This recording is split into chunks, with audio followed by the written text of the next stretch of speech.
Hey friend! So in this video, we're going to talk about how to identify your ideal client. Why do you need an ideal client profile? Well, you need to know who you are speaking to. You need to speak to one person. If you're speaking to the masses, you're going to speak to no one. You also need to know the wants of the people you are selling to, even if you are a product-based or if you are a service-based business.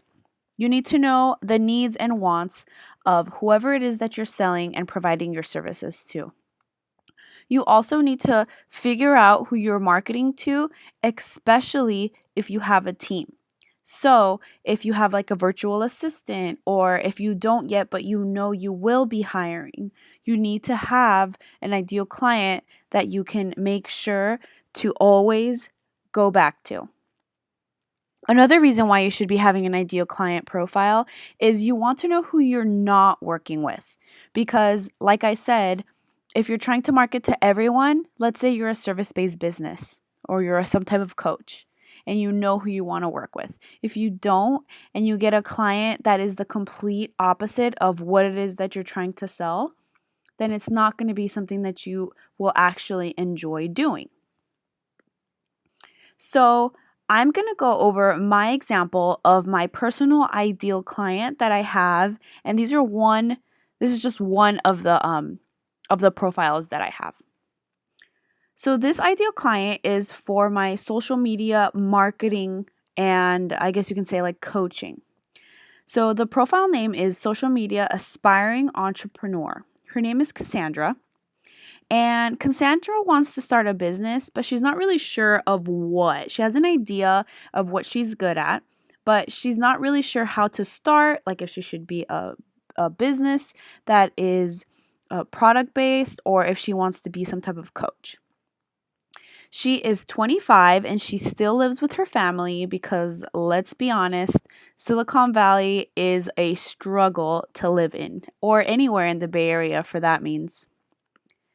So Cassandra works in downtown and she makes pretty good money, but the reason why she makes good money is because she works overtime all the time. And she is single, so not single as in not married, so she has that time to put in overtime. Now, she likes to work out and stay healthy. She likes to read self-help books, motivating books, business-based books, anything that's going to make her be a better future boss lady. She also listens to different business podcasts like Amy Porterfield and Chalene Johnson. These are very boss lady-like podcasts that she absolutely loves. She sits in her cubicle dreaming of figuring out when she's going to make it to Fiji because that is her dream vacation. And she doesn't really have time to watch TV. So she just binges on Netflix whenever she has to do her laundry or clean around the house. Usually her days go something like this. As soon as she wakes up, she gets onto her workout and she listens to some type of podcast that's going to help her continue dreaming of her dream business. As she hurries home to quickly shower and get to work, sometimes she stays overtime when her boss says, hey, it's overtime day today. She usually takes it. When she gets home, she usually listens to a webinar on her way home. Same thing. That way she can continue dreaming about her quote unquote one day. So she did go to college, but she can't find a job for what she went to school for.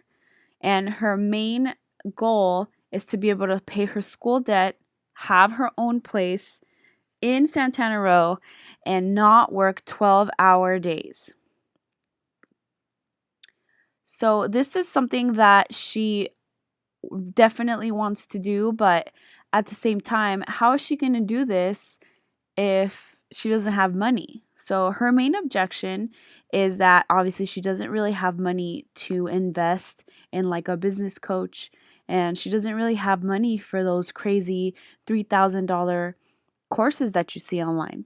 So this is mainly what her objections are, and that is why it's so much easier for me to market to someone like this. Now, Cassandra isn't a real person, but when I do market it out this way, there are people that feel the same pain that my ideal client, Cassandra, has. For example, there are so many people that, still have debt from school, and there's so many people that still live with their family. There's a lot of girls and guys out there that work all day, work overtime, and on their spare time, they listen to these small, podcasts and read these books, daydreaming about their future dream job. So this is a little bit of an idea of what you should be doing for your ideal client. That way you can figure out who you are marketing to, and it could be a clear way to market to them. Okay, friends, let's get better together and make sure that you fill this out as soon as you can. Print it out. And if you don't want to print it out, just type it into your Evernote, type it into your Word doc, and that way we can continue to the next lesson. But don't forget to fill this out.